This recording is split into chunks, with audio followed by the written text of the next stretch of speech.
Continuing on in the tragic cases of children that were murdered while in the uh, watchful eye of Child Protective Services. I don't want to say they were murdered by, but they were in the care or being watched by. This is Leliana Wright.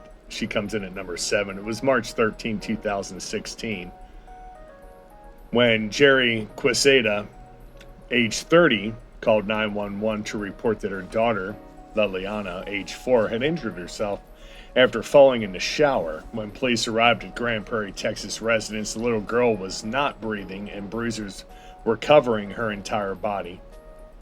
She was later pronounced dead at the hospital. The medical examiner did rule it a homicide. While being questioned by the police, Quesada confessed to the murder and implicated her boyfriend, 34-year-old Charles Filfer. She told the officers that they had both been shooting heroin that night. They beat Leliana with a belt and a bamboo stick after they discovered that she was drinking her younger brother's juice. Filfer grabbed the little girl by the throat and threw her against the wall so hard that her body left an indentation mark.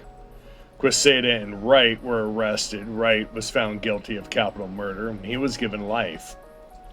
Quesada was sentenced to 50 years.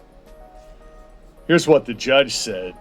What you did was unfathomable, inhuman, and savage.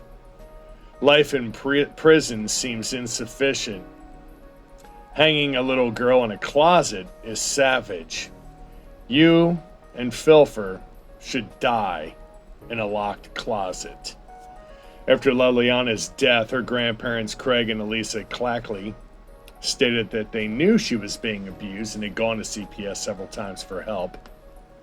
Even though they had turned over photos of the young girl covered in bruises, CPS deemed Leliana safe after conducting a one home visit.